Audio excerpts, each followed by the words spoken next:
මං කොහොම කිව්වත් පින්වන්ත දරුවෙක්. මං හිතනවා මං මේ ලෝකෙට ඇවිල්ලා තියෙන්නේ මිනිසුන්ගේ සිත් සුවපත් කරන්නට. මගේ ජීවිතේ මං හිතන්නේ සම්පූර්ණයෙන්ම කැප වුණේ මගේ දෙමව්පියන් වෙනුවෙන්. අවුරුදු 15ක වගේ පුංචි කාලෙක ගෙදර බර කරට ගත්තේ මම. අවුරුදු 15 වැනි පුංචි වයසක රඟපාන්න යෙදෙව්වේ මගේ තාත්තගේ කීමට තමයි මං ගියේ. ලැබෙන නාට්‍යයක පෙනී ඉන්න ඕනේ, චිත්‍රපටයක පෙනී ඉන්න ඕනේ කියලා එහෙම හැඟීමක් මට නෑ. මුළු රටම ආදරය කරනවා නම්, ගෞරව කරනවා නම් වෙන මොනවත් ඕනේ නෑ. අපි පවුල් පන්සල් වෙලා හිටියත් පැරෙන්නේ අනිත් එක්කෙනාට කියලා නෙවෙයි තනියම. මට පාළුව තනිකම දැනෙන්නේ නෑ. අර ඉංග්‍රීසියෙන් කියමනක් තියෙනවනේ, feeling lonely and being alone කියලා. I am being alone. I like that.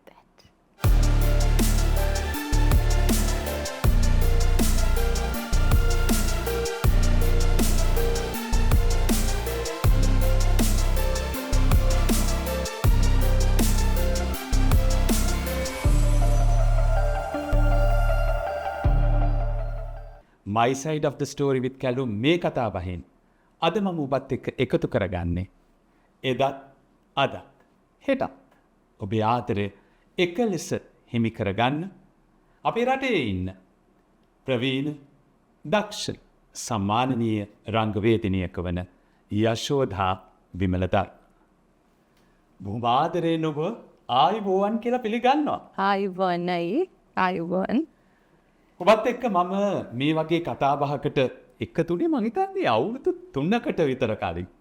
මගේ මේ නාලිකාවේ ආරම්භයත් එක්ක තමයි ඇයත් සමග මම ඔබත් එක්ක දොඩමළුනේ heart to heart with Kalum මේ වගේම absolute truth කියන වැඩසටහන් වල ඉතින් අවුරුදු 2-3ක් ගත වුණාට පස්සේ මට ඇත්තටම හිතුණා නැවත වරක් ඔබත් එක්ක කතා කරන්න ඕන කියලා. විශේෂයෙන්ම යම් හේතු කාරණා කීපයක් සම්බන්ධයෙන් ඔබේ පැත්තෙන් ඔබට මොනවද කියන්න තියෙන්නේ කියලා මට දැනගන්න ඕන වෙච්ච හින්දා ඒ නිසාවෙන්මයි මේ My Side of the Story with Kalum මේ කතාබහ. අපි කතාව පටන් ගනිමු.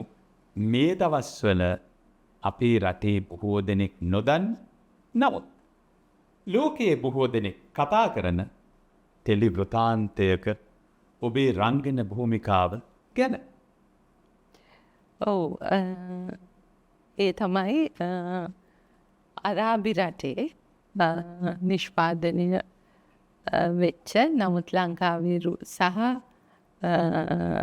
අරාබියේ රූපගත කරන ලද අල්බෝම් 2 කියන ටෙලි වෘත්තාන්තය. මේක මීට කලිනුත් වෘත්තාන්තයක් තිබුණා. මේ ඒකේ දෙවනි කොටස. මේ ටෙලි වෘත්තාන්තයේ ප්‍රධාන භූමිකාවක් රඟපාන්න මටත් තව අපේ ලංකාවේ ඉන්න දක්ෂ රංගන ශිල්පීන් 3 දෙනෙකුටත් අවස්ථාව ලැබුණා. මම ආශාන් ඩයස්, දිනාරා පුංචියේවා, රයන් විජේරත්න කියන අපි 4 දෙනාට. අපි සමහර වෙලාවට ඉන්නේ අර ලිං ඇතුලේ ඉන්න මැඩියෝ වගේ. අපිට ගොඩක් දේවල් දැනගන්න තියෙන අවකාශය අඩුයි. ඇත්තටම ඔබ අශාන්, දිනාරා සහ රයන් මේ පිරිස මේ ටෙලි වෘතාන්තයේ රඟපානවා කියලා මට දැනගන්නට ලැබුණේ අශාන් ඩයස් ඔහුගේ මුහුණු පොතේ තබා තිබූ සටහනකින්. මට පුදුම හිතුණා. මේ වගේ දැවැන්ත ටෙලි වෘතාන්තයක රඟපාන්න වරම් ලැබිච්ච රංගවේදීන් පිරිසක් අපේ රටේ ඉන්නකොට ඇයි අපි මේ ගැන කතා කරන්නේ නැත්තේ? ඇයි අපි මේ ගැන දැනුවත් වෙන්නේ නැත්තේ? ඒ හින්දාමයි මේ ආරාධනය.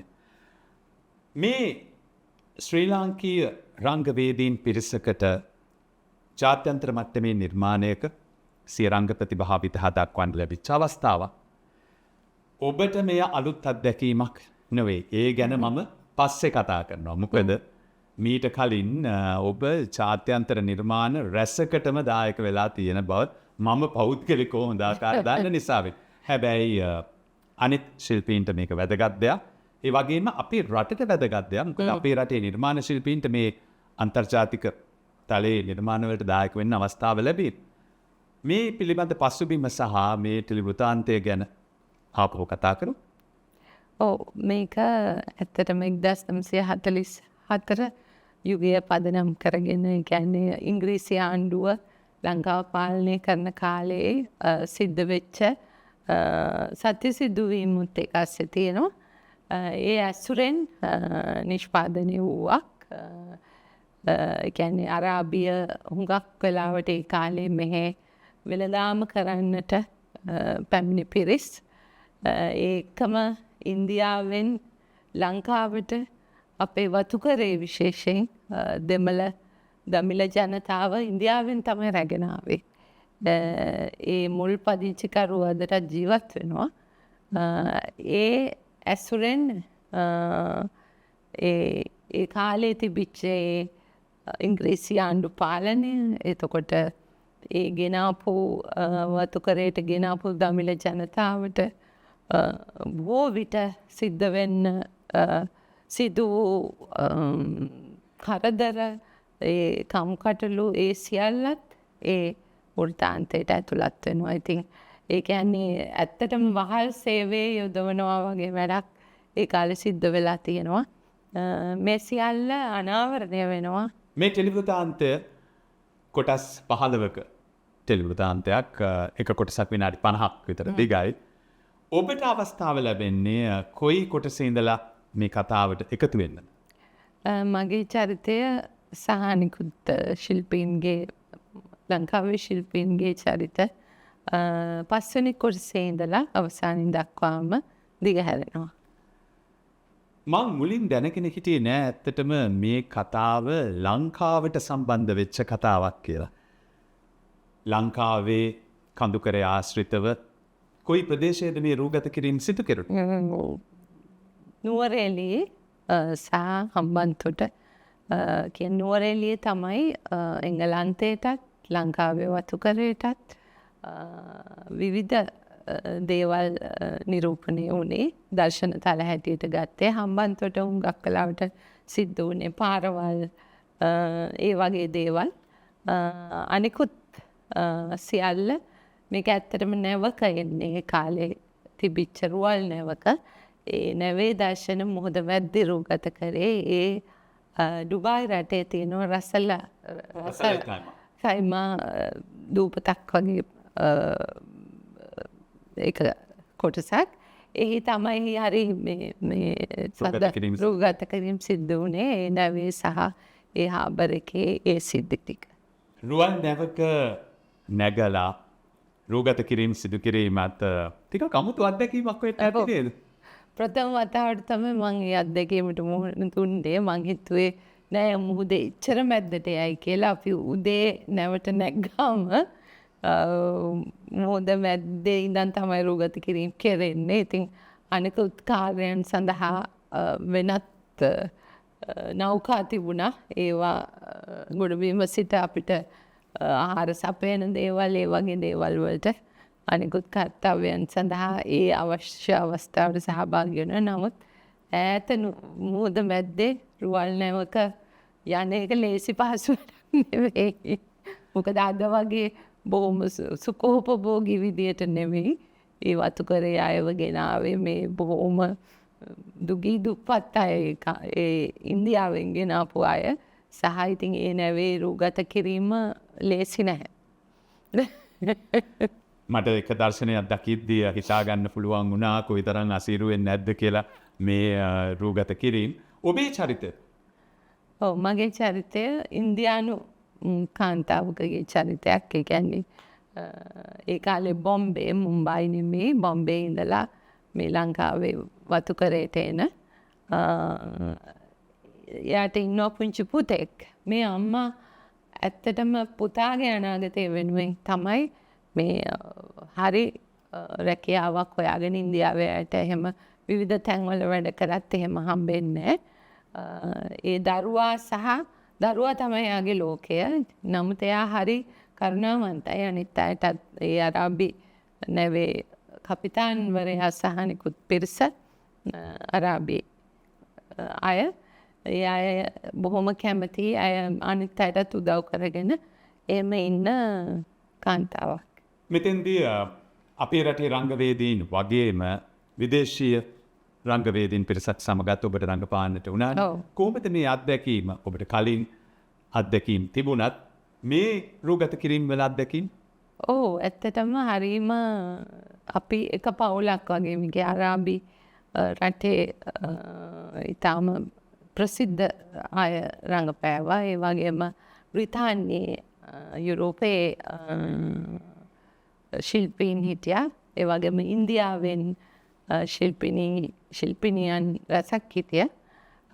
මේ අයගේ එක්ක වැඩ කිරීම මං හිතනවා හරි පහසුයි. අපි ඒ කාලය තුළ එක පවුලක් වගේ කොහොම ගියත් රංගන ශිල්පීන් කියන්නේ කොයි රටේ වුණත් එකම පවුලක්. එකම කාර්යභාරය සිද්ධ වෙන්නේ. ඉතින් අපේ ලෝකය හරි සුපුරුදුයි, හරි ලෙන්ගතුයි. එතනින් එහා නෙමෙයිනේ අපි ඉන්නේ. අපි ව්‍යාපාර කරන අයවත් එහෙම නෙමෙයි. අපේ ඒ රංගන ශිල්පීන් කියන්නේ මුළු ලෝකෙම එක පවුලක් කියලායි මම විශ්වාස කරන්නේ. ඉතින් ඒ හින්දා කිසිම වෙනසක් ඒ වගේ දේවල් දැනෙන්නේ නැහැ. ඉතින් අපේ භූමිකාවන් අපි හරියට කරද්දී සහය ගත කරපු කාල සීමාව හරි ලස්සනයි. ඔබට මේ ලද අවස්ථාව ගැන හදවතින්ම සතුටු වෙනවා ඔබ සහ අනිකුත් රංගවේදීන්ට ලංකාවේ. හැබැයි පුංචි දුකකුත් තියෙනවා. හැමෝටම මේ ටෙලිවෘතාන්තය බලන්න අවස්ථාවක් නෑ නේද? බලන්න විදිහක් තියෙනවත්. තියෙනවා. මේක එක්සත් අරාබිය මිරාජ්‍යීය රටවලට ටෙලිවිෂන් එකේ පෙන්වුවට ලෝකේ ඕනෑම රටක ඉන්න කෙනෙකුට ADTV කියලා ඇප් එකක් තියෙනවා. ඒ ඇප් එක ඩවුන්ලෝඩ් කරලා අනිවාර්යෙන් ඕන වෙලාවක බලන්න පුළුවන්. ඇප් එකේ නම ආයි මතක් කරමු. ADTV. ADTV කියන ඇප් එක ඩවුන්ලෝඩ් කරගෙන මේ කතා මාලාව බලන්න කියලා බොහොම ආදරයෙන් මතක් කරනවා. මං හිතන්නේ නැවුම් අත්දැකීමක් හිතට ලබා ගන්න පුළුවන් බොහොම අපූර්ව කතාවක් කියලා මට විශ්වාසයි. එයත් සමග මා මීට ටික වේලාවකට කලින් මේ කතා මාලාව ගැන කතා කරද්දී දැනගත්ත අදහස් ඇසුරේ මං කලින් කිව්වා ඔබ මීට අමතරව නිර්මාණ ගණනාවකට දායක වෙලා තියෙනවා කියලා විදේශීය නිර්මාණ. මං මෙහෙම කිව්වොත් මං හිතන්නේ මම නිවැරදි. ලාංකීය රංගවේදිනියක් නැත්තම් ලාංකීය නිලියක් විදේශීය නිර්මාණවලට වැඩිම වශයෙන් දායක වෙලා තියෙන්නේ ඔබ කියලා මම කිව්වොත් මම හරිද වැරදිද? ඒක නම් ප්‍රේක්ෂකයා හෝ ඔබ වැනි අය තීරණය කරන්න ඕනේ. නමුත් අපි එහෙම දන්න තරමට ලොකු පිරිසක් නැහැ නේද? ඒ වලත් අනිත් අය තව ශිල්පීන් රඟපෑවා. මම හිතන්නේ මං මීට කලින් වෘත්තාන්ත චිත්‍රපට 7කට විතර සම්බන්ධ වුණා. ඒකේ මුල්ම ආරම්භය තමයි ඒක නම් ඔබට කියන්න පුළුවන් ලංකාවෙන් මලයාලම් චිත්‍රපටයක රඟපෑ පළමු නිලිය මම තමයි. ඒ 1991 රූගත කරපු ආචාර්යන් කියන චිත්‍රපටයේ ප්‍රධාන නිලි භූමිකාව රඟපෑවේ මම. ඒක මට ඒක ලැබුණේ මගේ මුල්ම චිත්‍රපටිය ගුරුගෙදර ප්‍රසාද් රසායනාගාරයේ මදුරාසියේ මේ ප්‍රොසෙස් වෙනකොට එහි හිටපු කේරළ අධ්‍යක්ෂවරයෙක් මගේ රූපරාමු දැකලා මාව තෝරාගෙන තිබුණා. ඒගොල්ලන්ගේ මලයාලම් චිත්‍රපටයේට කිසිම ඇඳුනුම්කමක් නැතුව අර රූපරාමු වලින් තමයි උට ඕන උනේ ඒ චිත්‍රපටයට මාව. ඉතින් මම ඒ චිත්‍රපටයේ රඟපෑවා. හඳුන්වා දීමක් නැතුව කිසිම බලකිරීමක් නැතුව විදේශීය රටක අධ්‍යක්ෂකවරයෙක්ගේ ආරාධනය දක්ෂතාවය මතම ලබාගෙන ප්‍රධාන නිලි භූමිකාව මලයාලම් චිත්‍රපටයක නිරූපණය කරන්න ඔබට අවස්ථාව ලැබෙන්නේ දැනට වසර ගණනාවකට කලින්. අද වෙනකොට මං හිතන්නේ අපේ රටේ බොහෝ දෙනෙක් මලයාලම් සිනමා නිර්මාණ ගැන වැඩියෙන් කතා කරනවා. මං හිතන්නේ මලයාලම් චිත්‍රපටි මේ වෙනකොට හින්දි දමිළ චිත්‍රපට අභිබවා ගිහින් බොහෝ දෙනෙක්ගේ ආදරය දිනාගෙන තියෙන්නේ ඒ නිර්මාණවල තියෙන නැවුම් බව නිසා වෙන්න. ඒ නිර්මාණවලට හේතු පාදක කරගන්නා සුවිශේෂී වූ බොහොම සරල සාමාන්‍ය එදිනෙදා අපේ ජීවිතවලට සමීප වෙන සිදුවීම් සමුදායක් නිසා වෙන්න. ආචාර්යන් චිත්‍රපටයත් එවැනි අත්දැකීමක්ද? ඔව් ආචාර්යෙන් මට හරි වැදගත් වුණා. මොකද ඒ වෙද්දි මගේ කලා ශිල්පිනියක් විදිහට මගේ මූල ආරම්භය මං 1985 පටන් ගත්තේ. නමුත් මං ඉස්සෙල්ලම චිත්‍රපටයකට දායක වුණේ 1999 ගුරුගෙදර. ඒකත් කුඩා චරිතයක්. නමුත් ඒක බොහෝ කතා බහට ලක් වුණා. ඉතින් මං ඊට පස්සේ ප්‍රධාන භූමිකාවක් රඟපෑවේ මලයාලම් චිත්‍රපටියේ. ඒක එක්තරා විදිහක දෛවෝපගත සිද්ධියක් ඇරෙට මං සලකනවා. මොකද ඒ චිත්‍රපටිය මං රඟපාද්දී තව චිත්‍රපටි 3කට මට ආරාධනා ලැබුණා. සමහර විට ඒ චිත්‍රපටි කළා නම් අද මම මෙහෙ නැහැ. නමුත් ඒ වෙද්දි මම මෙහෙ චිත්‍රපට ගණනාවකුත් බාර අරගෙන තිබුණා. නමුත් මගේ හිත කිව්වා මං මෙහෙ ටික කලක් ඉඳලා ඉතුරු ඒවත් කරන්න ඕනේ කියලා. නමුත් ඉතින් මගේ පියාණන්ගෙන් අහපුවාම ඒ අවසරය ලැබුණේ නැහැ. තව බොහොම තරුණාවදී. ඔව් මං ඒ ලෙවල් කරලා ඉවර වුණා විතරයි. ඉතින් මගේ පියා කිව්වේ ඔබ දැන් මෙහෙ බාරගත්ත වැඩ තියෙනවා. ඔබ ශ්‍රී ලාංකික දියණියක්. ඒ හින්දා ශ්‍රී ලංකාවේ තහවුරු වෙනක තමයි වැදගත් කියලා. ඉතින් ඔහුගේ බස්සට ගී කර වෙලා මං ආපහු ආවා. එහෙම නොවුනා නම් මට හුඟක් දුර යන්න තිබ්බා. හුඟක් දුර යන්න තිබ්බා ලංකාවේ නෙමෙයි මලයාලම්. එහෙමත් නැත්නම් දකුණු ඉන්දියාව සිනමාව තුළ. ඒ තිබිච්ච අවස්ථාවන් එහෙම ලැබෙද්දිත් ඒවට පයින් ගහලා ලංකාවට ආපු යශෝදා විමලධර්මට හැබැයි තවත් ජාත්‍යන්තර නිර්මාණ රැසකටම දායක වෙන්න අවස්ථාව ලැබෙනවා කඩින් කඩ පිටින් පිට. ඔව්. මං තොරතුරු ටිකක් හොයාගෙන ආවේ. ප්‍රංශ චිත්‍රපටයකට රඟපෑවනේ. ඔව්. A Price of a Woman කියලා එහි සුචිත්‍රා පිල්ලේ මලික් කියන සුප්‍රසිද්ධ දකුණු ඉන්දියානු නිලියත් සමග තමයි මට වැඩිපුර දර්ශන තිබුණේ. ඊට අමතර ප්‍රංශ ජාතිකයන් හිටියා රඟපෑවා එකේ. ඊළඟට රඟපාපු ජාත්‍යන්තර චිත්‍රපටය තමයි ඒක මෙහෙරුගත වුණේ ලංකාවේ. ඒ ප්‍රංශ චිත්‍රපටිය. මං හිතන්නේ ඒක ඒ යුගයේ අපේ ස්වාධීන රූපවාහිනී නාලිකාවේ එකවරක් ඒ චිත්‍රපටිය පෙන්වුවා. හැබැයි ඉතින් අපිට ඒ චිත්‍රපටිය දකින්න වරම් ලැබුණේ නෑ. මං හිතන්නේ අපි පින් කළා නෑ. කවදා හරි දකින්න ලැබෙයි කියලා ප්‍රාර්ථනා කරමු. ඊට පස්සෙත් ආයිත් වතාවක් ඔබට ආරාධනා ලැබෙනවා තවත් ජාත්‍යන්තර නිර්මාණයකට දායක වෙන්න මේ මදර් තෙරේසා. ඔව් ඒක ජීවිතේ වටිනාම අවස්ථාවක්. මදර් තෙරේසා ලෙස රඟපෑවේ ලෝක පූජිත චාලි චැප්ලින්ගේ දියණිය ජෙරල්ඩින් චැප්ලින්. ඒකේ හුඟක් අපේ රංගන ශිල්පීන් හිටියා. මම රවින්ද්‍ර අන්දෙනිය, සංගීත වීරරත්න, නිම්මේ හරස්කම ඔය වගේ ලොකු පිරිසක් හිටියා.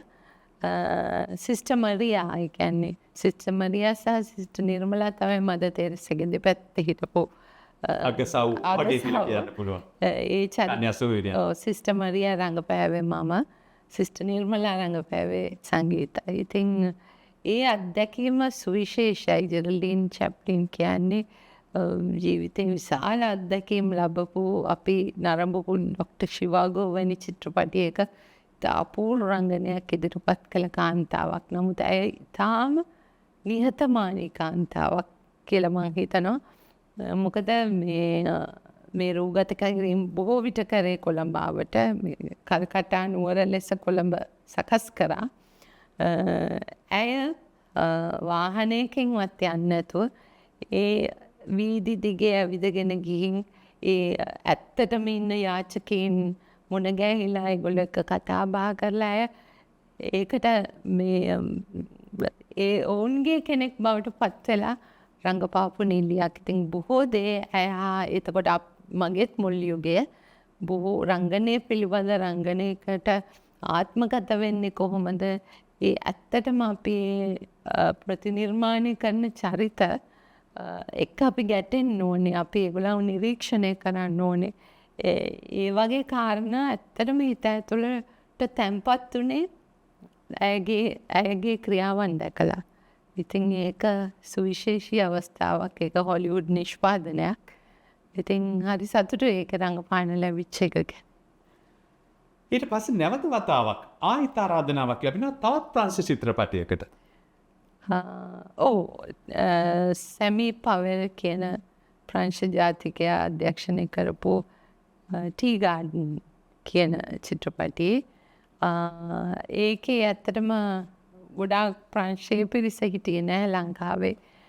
ලංකාව ආශ්‍රිතව කරේ. ඒකේ ගොඩාක් අත්දැකීම් ලැබුණා. ඒ කාලේදීම ඒක මම හිතන්නේ ඒ මද තෙරෙස්සා චිත්‍රපටිය රඟපානවා ඒ අවධියේ තමයි මේකටත් ආරාධනා ලැබුණේ. ප්‍රංශ චිත්‍රපටි දෙකක් ඒ වගේම හොලිවුඩ් නිෂ්පාදනයක් මලයාලම් චිත්‍රපටයක් මීළඟ ආරාධනාව ලැබෙන්නේ ඉතාලියේ.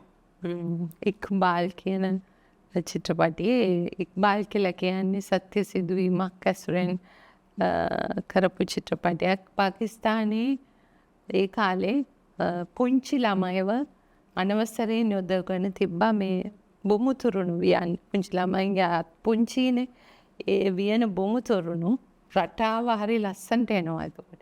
ඒවා අනවසරයෙන් කරපු දෙයක්. ඒ ඉක්බාල් කියන දරුවා ලෝක ප්‍රසිද්ධ වුණා. එයාට නෝර්වේ රාජ්‍යයෙන් ත්‍යාගයකුත් ලැබුණා. නමුත් ඒ ළමයව පාතාලයේ මිනිසුන් විසින් මරා දැම්මා. මේ සත්‍ය සිද්ධිය පාදක කරගෙන තමයි මේ චිත්‍රපටය නිර්මාණය වුණේ. ඒ ඉක්බාල් චිත්‍රපටයේ මට රඟපාන්න ලැබුණේ දරුවන්ගේ ළමා අයිතීන් වෙනුවෙන් සටන් කරන ෆාතිමා කියන මුස්ලිම් කාන්තාවකගේ භූමිකාව.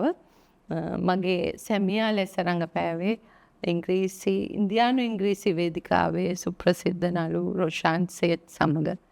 ඉතින් ඒකත් සැලකිය යුතු චරිතයක්. මේ අත්දැකීම් හරි සුන්දරයි. මොකද ඒ චිත්‍රපටි අධ්‍යක්ෂණය කළේ සින්තියා කියලා මේ අධ්‍යක්ෂිකාවක් කාන්තාවක්.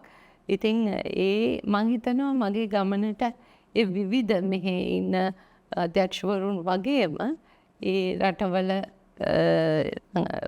ඒවා අධ්‍යක්ෂණය කරපු ඒ නිර්මාණකරුවන්ගෙන් බොහෝ දේවල් හැම මොහොතකම හැම චිත්‍රපටියෙන්ම හැම නිර්මාණයෙන්ම ඉගෙන ගන්න ලැබුණා. තවත් ඔබ රඟපාපු විදේශීය නිර්මාණයක් තමයි Return to Bangalore. Return to Bangalore මහඟු අවස්ථාවක්. ඇමඩියස් කියන ඇමරිකානු චිත්‍රපටියේ ඇකඩමි සම්මාන දිනාගත් මරේ ඉබ්‍රහම් කියන සුප්‍රසිද්ධ නළුවා සමග රඟපාන්න ලැබුණා. ඉතින් ඒ වෙද්දි අපිට ඒක හරි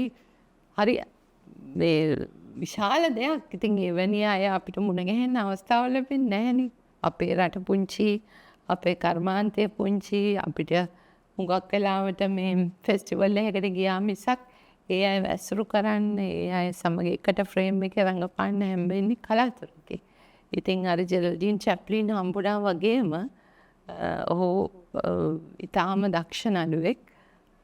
මතක ඇති ඇමඩිස් චිත්‍රපටිය බැලුවා නම් ඔහුගේ භූමිකාව. ඔහුට එක් සඳහා ප්‍රධාන නළුවාට ඇකඩමි සම්මාන ලැබුණා. ඉතින් ඒවා හරි මං හිතනවා සමහර විට ඉන්දියාවෙන් නොරත් වුණාට මේ කුඩා අවස්ථා වුණත් විශාල උදව්වක් වුණා, උපකාරයක් වුණා මගේ රංගන ජීවිතේට. ඒ නතරතුරු ඔබට අවස්ථාව ලැබෙනවා තවත් ඉංග්‍රීසි චිත්‍රපටයක රඟපාන්න මේ Solar Eclipse.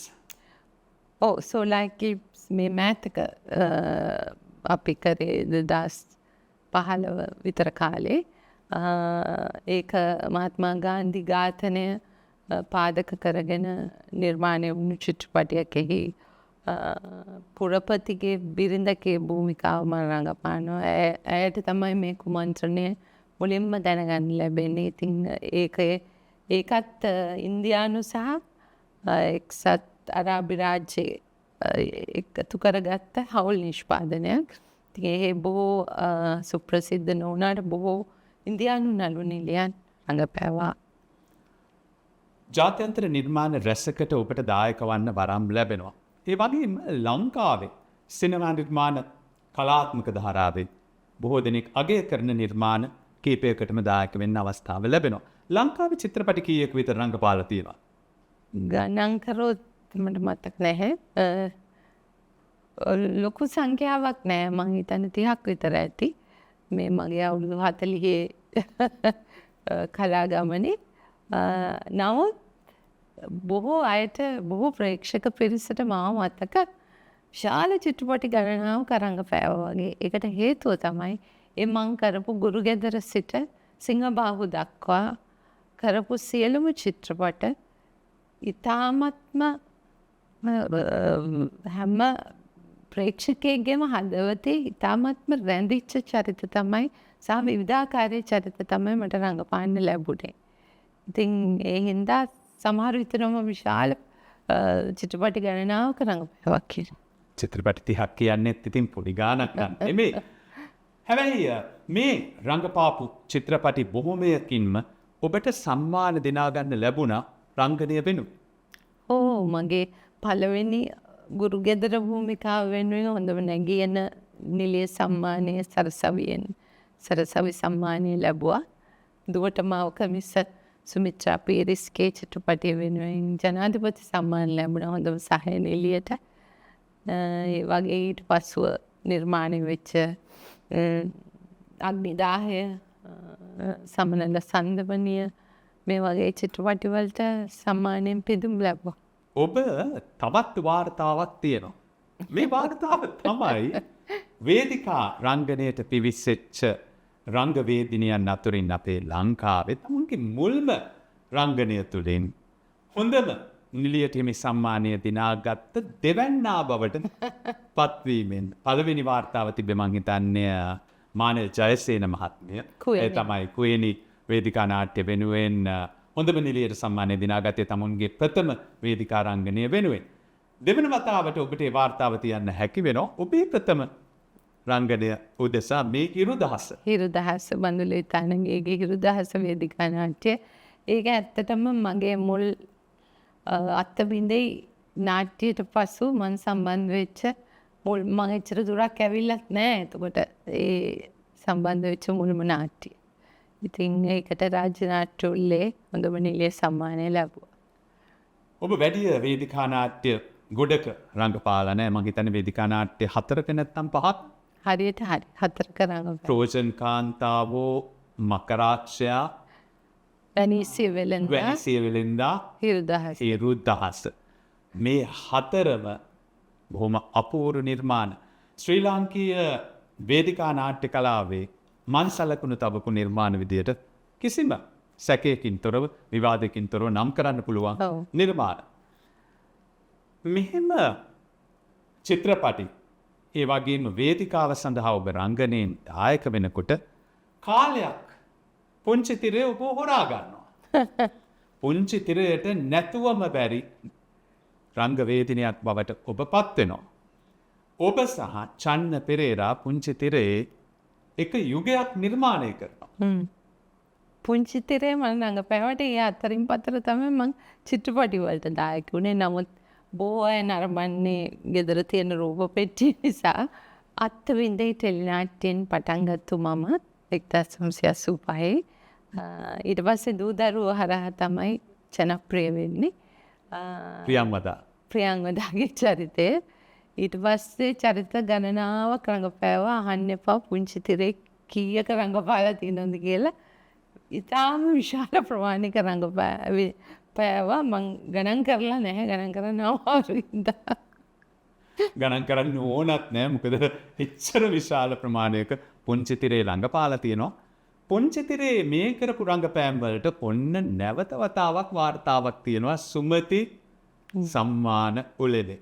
ඔබ තමයි වසර 5ක් එක දිගට ලංකාවේ ජනප්‍රියතම ටෙලිනාට්‍ය නිලිය වශයෙන් සම්මානිත වන්නේ. මේක වාර්තාවක්. අදටත් මේ වාර්තාව කඩලා නැහැ කවුරු. නැහැ. ප්‍රේක්ෂක ආදරය මේ විදිහට දිනාගන්න ඔබ වාසනාවන්ත වුණාට එකාතකින් මට හිතෙනවා ඔබ හරිම අවාසනාවන්තයි කියලා. මම ඒක පිළිගන්නවා කැලුම් අයියා. ඒකට හේතුව තමයි රංගන ශිල්පිනියක් දිගින් දිගට රංගනයේ යෙදෙද්දී විවිධ චරිතවලින් පෝෂණය වෙද්දී ඔහු බලාපොරොත්තු වෙනවා කුමන හෝ නාට්‍යයකට ඇයට විනිශ්චය මණ්ඩලයකින් සම්මාන ලැබෙයි කියලා. ඒ කියන්නේ හොඳම නිළිය හැටියට ඇගයීමක් ලැබෙයි කියලා. ඒ ඇගයීම කොච්චර වැදගත්ද කියනවනම් සමහර විට ඇගයීම ලැබුවාටත් වඩා නිර්දේශ වීමම හරි වැදගත් නළුවෙකුට හෝ නිළියකට. මොකද ඒක යම්කිසි උත්තේජනයක් ලබා දෙනවා ඉදිරි ගමනට, විශාල ශක්තියක් ධෛර්යයක් ලබා දෙනවා. මාව පිළිගත්තා නේද කියන එක. ඉතින් පුංචි තිරය හරහා නම් මට ඒ පිළිගැනීම කිසිම විනිශ්චය මණ්ඩලයකින් ලැබුණේ නැහැ. ඒ නිසා මම මගේ ප්‍රේක්ෂකයන්ට තාමත් හරිම ආදරෙයි. මට අදටත් ආදරය කරනවට. ඔබට ඒ ඇගෑයීම පිළිගැනීම ලැබුණේ නැහැ. නාම යෝජනාවක්වත් ලැබුණේ නැහැ. ඔබ රඟපාපු ටෙලිනාට්‍ය ගොන්නදී ආපහු හැරිලා බැලුවාම ඔබ අනිවාර්යෙන්ම සම්මානයට පාත්‍ර විය යුතු, නැත්නම් අඩුම තරමේ නාම යෝජනාවක්වත් පවා ලැබිය යුතු යයි කියා සිතෙන ටෙලිනාට්‍ය 4ක් මගේ මතකයට එනවා. සදගිරි පව්ව මම වැරදි නම් කියන්නේ. හරි. ගිගිරිවලු. ඔව්. 4 දෙනෙක් සෙන්පතියු. ඔව්. සහ ඉතාමත්ම මෑත කාලයේදී විකාශය වෙච්ච බොහෝ දෙනෙක්ගේ ආදරය උපරිමයෙන්ම දිනාගත්ත පෞද්ගලිකව මම ඔබේ විශිෂ්ටතම රූපවාහිනී රංගනය විදියට බයක් සැකක් නැතුව ඕනම තැනක කියන තනමල් විට කොල්ලෙක්. ඔව් හරියටම හරි. මගේ හිතේ තිබුණෙත් ඒ චරිත 4 තමයි මම විශාල ප්‍රමාණයක රඟපෑවට. හැම එකකටම එහෙම සම්මානයට පාත්‍ර වෙයි කියලා අපි හිතන්නේ නැහැ. නමුත් ඒ චරිත තුළ ඒ රඟපෑම් තුළ යම්කිසි කුසලතාවය ඉහළින් අගය කරපු චරිතයවා. ඉතින් එහෙම පුංචි දේ ආසාවක් තිබුණා එහෙම ලැබෙයි කියලා බලාපොරොත්තුවක් තිබුණා. අඩු ගානේ නිර්දේශ වෙයි කියලාවත් බලාපොරොත්තුවක් තිබුණා. මෙහෙම බලාපොරොත්තුවක් හිතේ තියෙන්නේ තමුන්ගේ රංගනය වෙනුවෙන්. ඇය කියන්නේ ඇය ටෙලිනාට්‍ය අතිවිශාල සංඛ්‍යාවක රඟපෑවා. නමුත් නිර්මාණ කීපයකවත් අඩු ගානේ නිර්දේශ වෙයි කියනවත් ඇයට බලාපොරොත්තුවක් හිතේ තිබුණා කියලා. මං එනවා මගේ ඊළඟ ප්‍රශ්නෙට.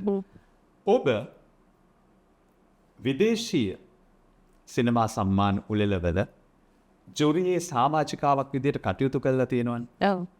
මේ කටයුතු කරනකොට මේ සම්මාන උළෙලවල් වලදී හොඳම නළුවා හෝ නිළිය, හොඳම චිත්‍රපටය මේ සඳහා නිර්දේශ කිරීම 3කට පමණක් සීමා වෙනවා. නැහැ.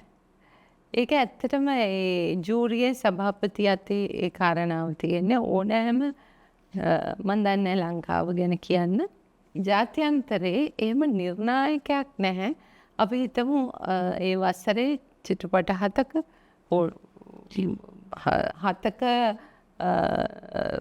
ශිල්පීන්ගේ රංගනය ඉතාම ඉහළ තලයක තිබුණා කියලා. එhmenan ඒ 7 දෙනාම ඒගොල්ලෝ නිර්දේශ කරනවා. එක්කෙනෙකුට තමයි සම්මාන ලැබෙන්නේ. නමුත් එහෙම 3කට සීමා වෙන්න ඕනේ කියලා එහෙම නිර්ණායකයන් ජාත්‍යන්තර උළෙලක් හොබ ඕනම කෙනෙක්ගෙන් දැනගන්න පුළුවන්.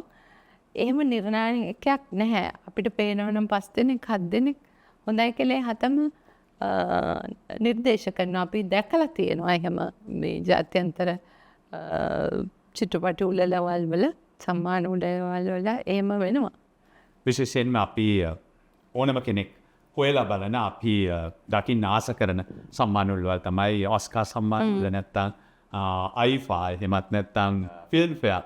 මේ වගේ සම්මාන උළෙල අපි දකිනවනේ. රූපවාහිනියෙන් දකිනවා. ඒ වගේම සමාජ මාධ්‍ය ඔස්සේ අපිට දැනගන්නට ලැබෙනවා කවුද මේ චිත්‍රපටවල හොඳම නළුවා නිළිය, හොඳම චිත්‍රපටයේ සදා නිර්දේශ ලබන්නේ. මේ එකම උළෙලකවත් මම හිතන්නේ මේ සීමා කිරීමක් තියෙනවා කියලා 3 දෙනෙකුට.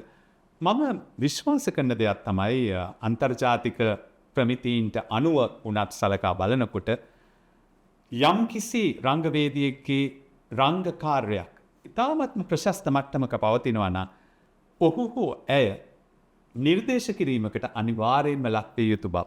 ඔව්. ඒකට හේතුව තමයි දැන් යම්කිසි අපි හිතමු අලුත් කෙනෙක් නෙමෙයි යම්කිසි කාලාන්තරයක් තුල රංගපෑමේ යෙදමින් ඉන්න කෙනෙක් කියලා. මොකද ඒ අයට මේ නිර්දේශ වීම හරි වැදගත් වෙනවා. ඒකට හේතුව තමයි ඒ කියන්නේ තමන් ඒ තරම් ඉහළ ප්‍රශස්ත මට්ටමක එක රංගපෑවා කියන සතුට සම්මානයක් ලැබුවා හා සමානයි. ඉතින් ඒක හරි වැදගත් ශිල්පියෙකුටගේ ඉදිරි ගමනට. සමහර විට අපේ රටේ විද්වත් විනිශ්චය මණ්ඩලයන් එහෙම නොහිතනවා වන්නට ඇති. ඒක හින්දා වෙන්නට ඇති. තරමන්විල කොල්ලෙක් යශෝදරාවට නාම යෝජනාවක්වත් නොලැබුණේ මොනවා කරන්නද? ඉතින් මේ අපේ රටනේ. අපේ රටේ මෙහෙම දේවලුත් වෙනවා. ඒ ගැන ඉතින් අපි කම්පා වෙලා වැඩක් නැහැ. අපේ රට ඊට වඩා කොච්චර පාඩු වෙලා තියෙනවද? ඔව් ඒක තමයි. ඒ වැදගත්ම දේ වෙන්නේ ජූරියක් කියන්නේ 5 දෙනෙක් 6 දෙනෙක්නේ. නමුත් රටක් කියන්නේ විශාල පිරිසක්. ඉතින් මුළු රටම ආදරය කරනවා නම් ගෞරව කරනවා නම් වෙන මොනවත් ඕනේ නැහැ. ඒ හොඳටම ඒ කාලේ තාත්තා කිව්වනේ මලයාලම් චිත්‍රපටි, දමිළ චිත්‍රපටි වලට යන්න එපා කියලා. හැබැයි පහු කාලීනවත් ඔබට ආරාධනා ලැබෙනවා. එතකොට ඔබ ලංකාවේ රංගවේදිනියක් විදියට හොඳ ස්ථාවරයක් දිනාගෙන හිටපු අවධියක. හැබැයි නැවත වරක් මම කියනවා ඔබ අවාසනාවන්තයි කියලා. යන්න ලැබෙන්නේ නැහැ. මොකද හිත බලකදී දකුණු ඉන්දියාවේ ජනප්‍රිය දක්ෂ රංගවේදිනියක් වෙන්න නෙමෙයි හිත බලකලේ මාව හදාගත්ත අම්මවයි තාත්තවයි බලාගන්න ආදරණීය දුවෙක් වෙන්න කියලා. ඔව්. මගේ ජීවිතේ මං හිතන්නේ සම්පූර්ණයෙන්ම කැප වුණේ මගේ දෙමව්පියන් වෙනුවෙන්. අවුරුදු 15ක වගේ පුංචි කාලෙක ගෙදර බර කරට ගත්තේ මම. ඒ ලැබුණු අවස්ථා මුලදී දැන් මලයාලම් චිත්‍රපටයේ තාත්තගේ කීමටම එක මග හැරලා ආවට පසු කාලීනව ඒවට යන්න බැරි වුණේ මට ඕන් රෝගී තත්ත්වයන්ට පත් වුණා. ඒ අවස්ථාවලදී වුණ බලාගන්නේ කවුද? ජීවිතේ මෙච්චර වටිනාකමක් දුන්නේ මේ බුද්ධිය මට දුන්නේ මට පොතපත උගන්නලා හරි මඟ යන්නට කියා දුන්නේ දෙමව්පියෝ. දරුවෙකුට ඕනම දරුවෙකුට දෙමව්පියන් තරම් වටිනා සම්පතක් තවත් නැහැ. දෙමව්පියන් වෙනුවෙන් ඕනම කැපකිරීමක් කරන්න දරුවෙකුට පුළුවන්කම තියන්න ඕනේ. ඒක තමයි උත්තම චරිතයක් කියලා කියන්න පුළුවන් එතකොටයි. ඉතින් ඒ දෙමව්පියන් වෙනුවෙන් මම මගේ ජීවිතේම කැප කරා වුණා. බලා කියා ගත්තා. මගේ තාත්තා එක්තැන් වෙලා අවුරුදු 4ක් හිටියා.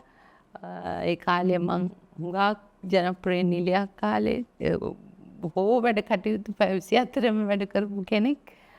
නමුත් ඒ සියල්ල මට කරන්න පුළුවන් වුණේ මම මේ රංගන ශිල්පිනියක් වීම නිසා. මං සාමාන්‍ය රැකියාවක් කරා නම් ඒ තාත්තට අම්මට දෙන්න ඕනේ ඒ සම්පත් ඒ සෞඛ්‍ය මට්ටම් මට දෙන්න නොපුළුවන්කම තිබුණා වෙන්න පුළුවන් වෙන රැකියාවක් කරා නම්. ඉතින් මං කොච්චර වුණත් කෙනෙකුට හිතන්න පුළුවන් අවාසනාවයි ඒ චිත්‍රපටි වලට ගියේ නැත්තේ කියලා.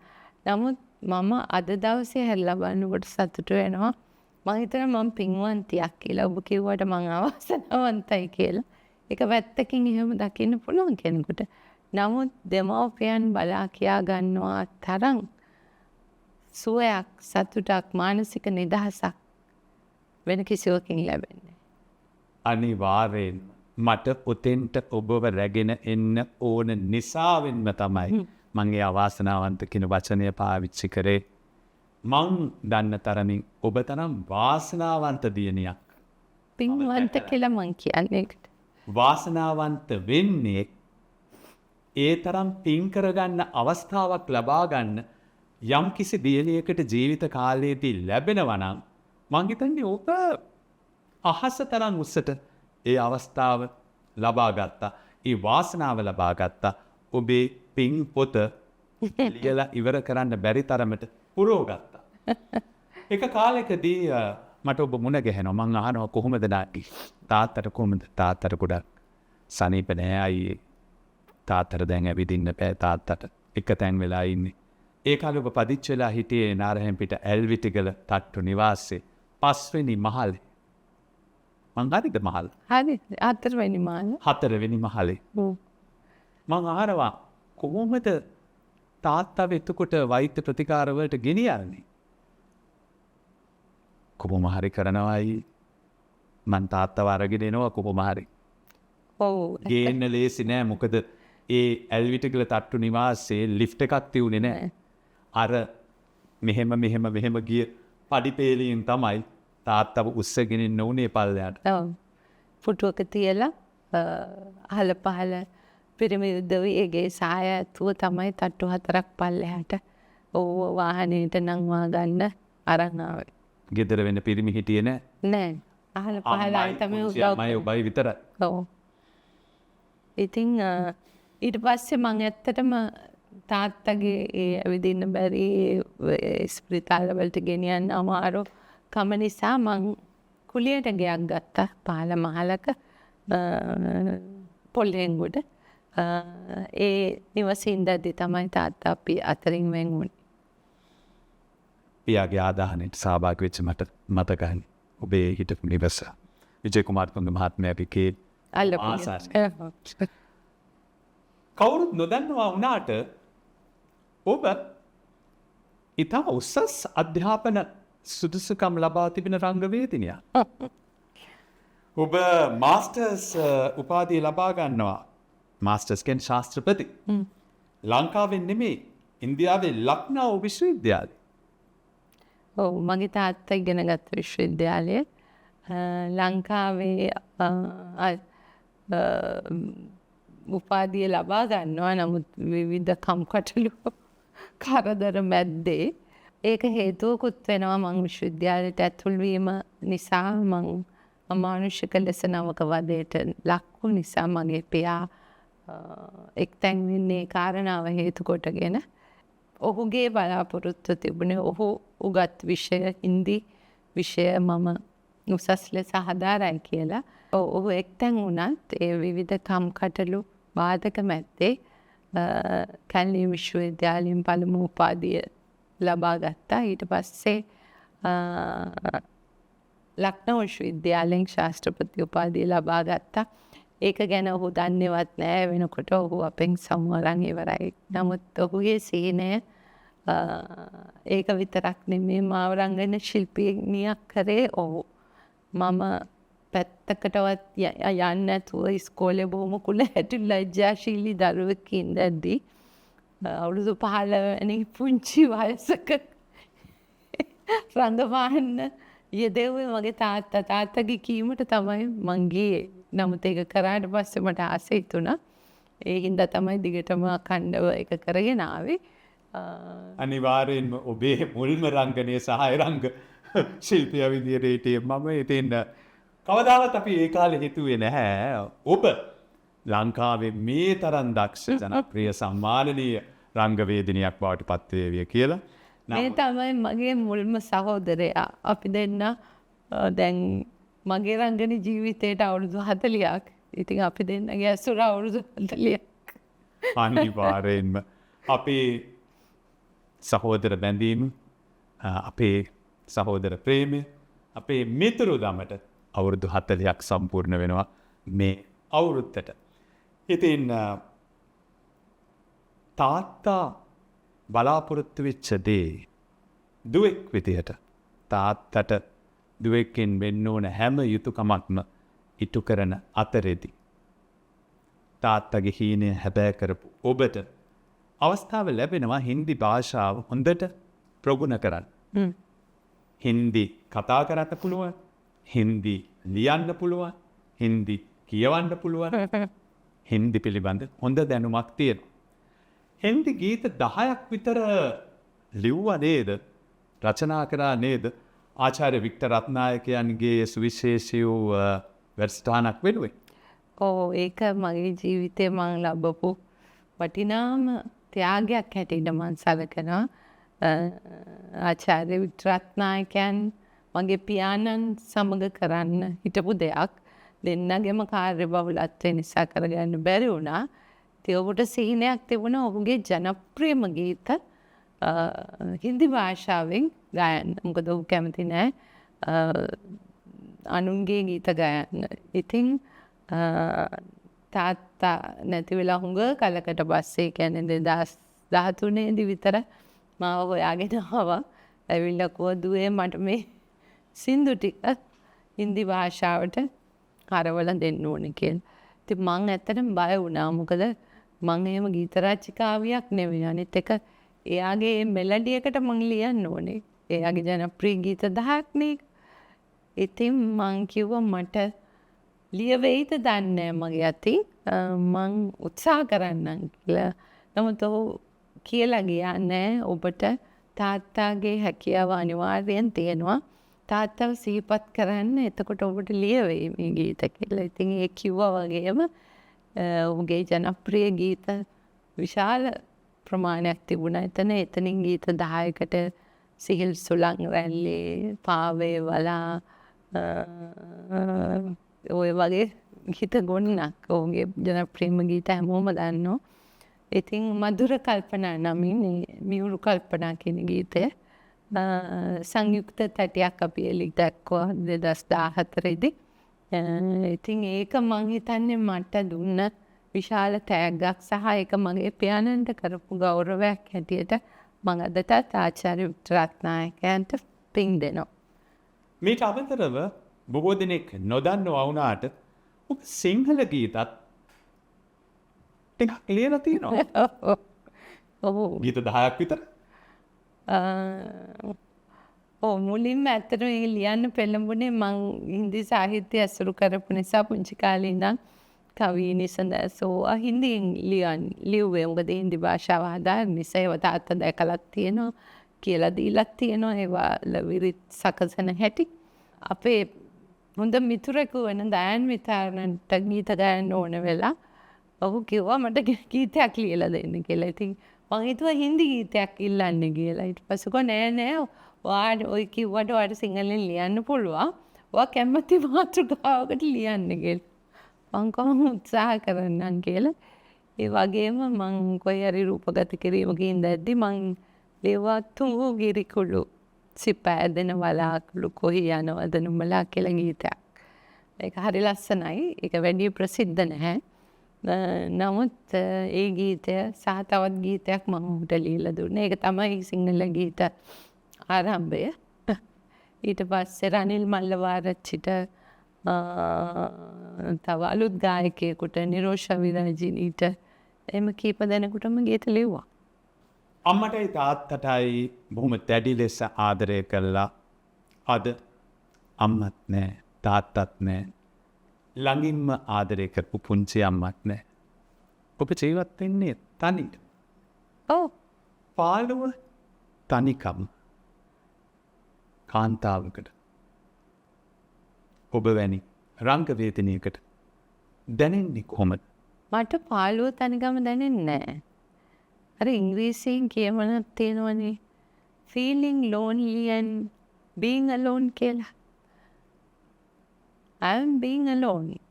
I like that. හුදකලාව ජීවත් වීම මං පුංචි කාලෙත් ප්‍රිය කළා. මම මගේ ඥාති සහෝදර සහෝදරියෝ එක්ක නෙමෙයි සෙල්ලම් කරේ. මං තනියම සෙල්ලම් කරේ. ඉස්කෝලෙත් විශාල විවිධ දේවල් වලට සම්බන්ධ වුණේ. ඉස්කෝලේ ගුරුවරු කියන්නේ අතවින්දෙන් දැක්කහම මේ ළමයා ඉස්කෝලේ හිටියද දන්නේ නැහැ කියලා. ඉතින් එහෙම පාළුවක් තනිකමක් මට දැනෙන්නේ නැහැ. මගේ ජීවිතය ගැන හරි තෘප්තිමත්. මං ගත්තු තීරණ සමහර දේවල් අපි හිතමු ඔය ඉන්දියාවේ රඟපාන්න ලැබීම් වලට යන්න නොලැබුණාට සමහර විට ඒව ගත්තේ වැදගත් තීරණ උදෙසා. ඉතින් මං ජීවිතය ගැන තෘප්තිමත්. එකම දෙයක් තියෙන්නේ මේ කාලේ වෙනකොට මං හිතනවා මගේ රටේ විශේෂයෙන් චිත්‍රපටි වල මගේ දායකත්වය මගේ කුසලතාවයේ විදහා දැක්වා මදි කියලා. ඒ හුඟක් අය ඒ කුසලතාවයෙන් ප්‍රයෝජන ගත්තේ නැහැ. ඒ කනගාටුව විතරයි තියෙන්නේ. මම විශ්වාස කරනවා අද තමයි මගේ මේ වෙද්දි තමයි මේ යුගයේ තමයි මගේ ජීවිතේ ඒ කියන්නේ විශේෂයෙන් රංගන ශිල්පිනියකගේ හොඳම කාලය ලැබූ අත්දැකීම්. එතකොට විෂය පිළිබඳ රංගනය පිළිබඳව තියෙන දැනීම මේ තමයි ක්ලයිමැක්ස් එක. ඉතින් මේ කාලෙට වෙන රටවල නම් ඒක කර්මාන්තයේ ප්‍රශ්නයක්, පෞද්ගලික කාගේවත් ප්‍රශ්නයක් නෙමෙයි. වෙන රටක නම් විශේෂයෙන් යුරෝපයේ, ඇමරිකාවේ, ඉන්දියාවේ ඒ කාලයට එනකොට ඒ රංගන ශිල්පීන් සඳහා තිරපත් වෙනමම ලියවෙනවා. ඔවුන්ට වෙනම මාවතක් කැරෙනවා. ඔවුන්ගේ විශිෂ්ටත්වය පළ කරන්න පුළුවන් චිත්‍රපට නිර්මාණය වෙනවා. ඉතින් එහෙම වෙන්නේ නැහැ. අර ඔබ කිව්වා වගේ ඉන්දියාවේ හිටියනම් එහෙම වෙනවා. නමුත් ලංකාවේ කර්මාන්තයේ ගැටලුවක් ඒක. මොකද මේ තරුණ සිනමාකරුවන්ටත් තරුණ නළු නිළියන්ටත් එන්න තියෙන මග අඩුයි. මේ කර්මාන්තයේ විවිධ ප්‍රශ්න තියෙනවා, ගැටලු තියෙනවා. ඒවා වෙනම එපිසෝඩ් එකකින් කතා කරන්න ඕන දේවල්. ඉතින් ඒක විතරයි පොඩ්ඩක් හරි තියෙන්නේ. ඒ අරුණකොට අදටත් මම ඒ කාලේ නම් තෝරා බේරා ගත්තා මගේ මං කරන චරිත මොනවද කියන එක. ඒ තෝරා බේරා ගැනීම අදටත් තියෙනවා. ඒ හින්දා ලැබෙන නාට්‍යයක පෙනී ඉන්න ඕනේ, චිත්‍රපටයක පෙනී ඉන්න ඕනේ කියලා එහෙම හැඟීමක් මට නැහැ. මට තියෙන්නේ මගේ නොපෙන්නූ කුසලතා තව රාශියක් තියෙනවා. ඒවා පෙන්වන්න පුළුවන් චරිතවලට දායක වෙන්න තමයි. ඒ අරුණකොට මගේ ජීවිතය ගැන මං එදාට වඩා හුඟක් අද සන්තෝෂ වෙනවා. මොකද මට විශාල මානසික නිදහසක් තියෙනවා. මගේ යුතුයකම් උපරිමයෙන් කරන්න මට පුළුවන්කම ලැබුණා මගේ පවුල වෙනුවෙන්, මගේ දෙමව්පියන් වෙනුවෙන්. ඒකම ඇති මං හිතනවා මම පොඩි කාලේ ඉඳන් දිරිය දියණියක්. ඒක තමයි මගේ ජීවිතේ ජයග්‍රහණය. ඕනෑම ගැහැණියක් හුඟක් අය හිතන්නේ ගැහැණියක් කියන්නේ බොහොම සුකුමාල, මට සිලුටු එහෙම කෙනෙක් කියලා. නෑ, ගැහැණියකට තමයි පුළුවන් විශාල බරක් දරන්නට, වගකීම් තාම විශිෂ්ට ලෙස ඉටු කරන්නට, දරා සිටින්නට දේවල්. ජීවිතේ ජයග්‍රහණය ඒකම තමයි. අපි කොහොම හිටියත් අපි උපදුනේ තනියම. අපි පවුල් පන්සල් වෙලා හිටියත් පැරෙන්නේ අනිත් එක්කෙනාට කියලා නෙවෙයි, තනියම. දැන් මගේ අම්මා තාත්තා එකට හිටියා. තාත්තා එක යුගයක මැරුණා. අම්මා තනි වුණා. ඒ දෙන්නගේ සම්බන්ධය ඇතුලේ. නමුත් මම හිටියා ඒව බලාගන්න. ඉතින් අම්මා යනකොට කියලා නෙවෙයි ගියේ. ඉතින් මේ චක්‍රය හැමෝටම පොදුයි. සහ මම ඉපදිලා තියෙන අර සාමාන්‍ය චක්‍රයේ පුංචි දරියක් ඉඳලා පාසල් ගිහිල්ලා ඉගෙනගෙන රස්සාව කරලා විවාහ වෙලා දරුවන් හදලා එහෙම නෙමෙයි. මං හිතනවා මං මේ ලෝකෙට ඇවිල්ලා තියෙන්නේ මිනිසුන්ගේ සිත් සුවපත් කරන්නට. රංගකාරය තුළින් සිද්ධ වෙන්නේ ඒකමයි. ඉතින් ඒකින්දා මට අපි හිතමු මං හිතන විදිහේ චරිත ඉදිරියට නොලැබුණත් මම මේ චක්‍රේ එහාට අරන් යනවා. මේ මං සංසාරෙන් අරන් ආපු දෙයක්. මම මේ ආත්මේ නවත්තන්නේ කොතනින්ද? ඊළඟ ආත්මේදී ඒ නවත්තපු තැනින් පටන් ගන්නවා. ඒක මට දැඩි ලෙස විශ්වාසයි. ඔබ ඇත්ත වශයෙන්ම දිරිය තියනියක්. මං එහෙම කියන්නේ ඔබේ පියාගේ සිරුර නිසලව තමුන්ගේ ගෙදර තැන්පත් කරලා තීසි. බාරගත්ත වගකීම අකුරට ඉෂ්ට කරන්න ඕන කියන වගකීම හිතේ තියාගෙන ඔබ ට්‍රෝජන් කාන්තාවෝ වේදිකා නාට්‍යයේ රංගපෑවා. කවදාවත් ඔබ හින්දා ඔබ සහභාගී වෙච්ච ටෙලිනාට්‍යකවත් චිත්‍රපටයකවත් කිසිම අවස්ථාවක සහෝදර රංගවේදීන්වත් නිෂ්පාදන කණ්ඩායමවත් අපහසුතාවයකට ඔබ පත් කරේ නැහැ.